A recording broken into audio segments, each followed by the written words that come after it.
is going to be a great day. I am Nikki G, your host, and welcome to the Lone Doctrine. I am your weekly dose of constructive food for thought.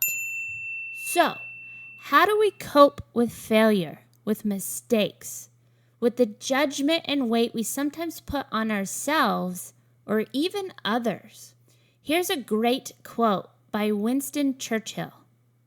Success is the ability to go from one failure to another with no loss of enthusiasm. Have I mentioned that failure is a good thing? Here's some adjustments to make in order to rewire your mind. Remember, everyone makes mistakes and has failures. Whenever you step outside of your comfort zone, whenever you go towards a goal or you plan on doing something great, you will hit failure speed bumps along the way. Like I mentioned before, my main thought with failure is that each time it means you're getting closer to success. Each experience makes you stronger, smarter, and more humble. Failure teaches you. Each time you experience failure, your fear of failure gets smaller, which allows you to keep moving forward and to take on bigger challenges. But while in the storm of failure, what can we do to keep our mind in a constructive place and not allow ourselves to give up? This is a hard position to be in. I know. I've been there too. The overwhelming feeling of sadness, embarrassment, frustration, or whatever you might be feeling can bring in all of the negative self-talk and can quickly drop kick us. First and foremost, stop. Remember, those are all feelings, not definitions, feelings, and they will pass.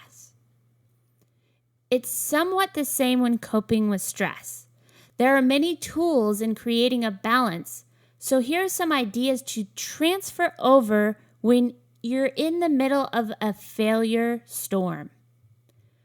One thing I like to do is write things down. It not only allows me to filter out the unnecessary thoughts swarming my mind, but it sometimes allows me to see the map of where I went and how not to take that same route if it in fact was a failure or mistake. It's also beneficial to take things in stride. Sometimes slowing down and addressing things one at a time will allow you the clarity to see things through and not get caught off guard with letting your emotional impulses get in the way. Try not to make mountains out of molehills. I am really good at this. I feel so much sometimes that my emotions tend to get the best of me.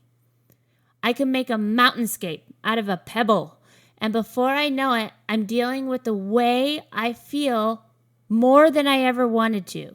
So be mindful to give yourself a breath or two before diving into a challenging situation, such as the feelings and everything that comes along with failure. The more I do this, the more I realize I need to step back and look at the bigger picture.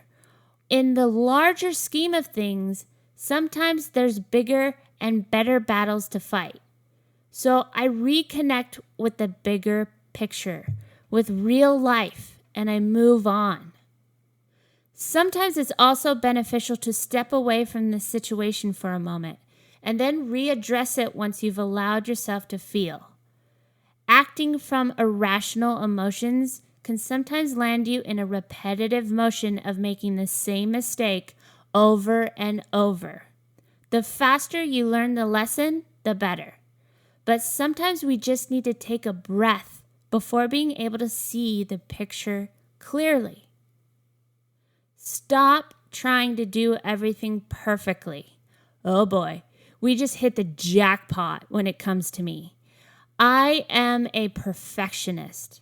I am not saying I'm perfect.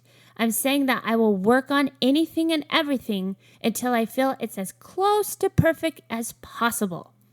But I will admit that mentally, that perspective can also become very crippling. This is something I will address in the next podcast because it's a biggie. And most importantly, when adding tools to your toolbox when it comes to experience failure, is to be here, be in the now. What about this? What about that? What if I don't have this? How am I going to do that? When you spend your time living in the past or living in the future, it's easy to let the negative ego take over. Then all the negative self-talk says, hey, the door's open, come on in. You become fearful, you become worried, you become stressed out, but for what? No amount of fear, worry, or stress is going to change the past, nor will it change the future. If you find yourself in this predicament, stop and just look around for a minute or two. Sit or stand still and take in everything that's happening around you. Look, hear, smell, feel, and just be in the moment, even if it's only for 10 seconds. This will help keep your feet on the ground and your head out of the clouds. So I have a question. What's your outlook on failure now? Answer this question and I'll ask it again at the end of the month.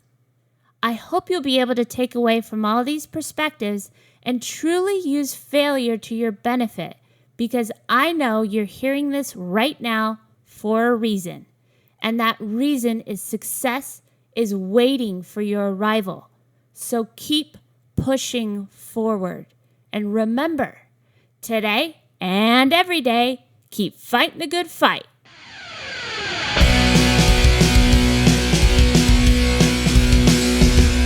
It's a great day when you're hanging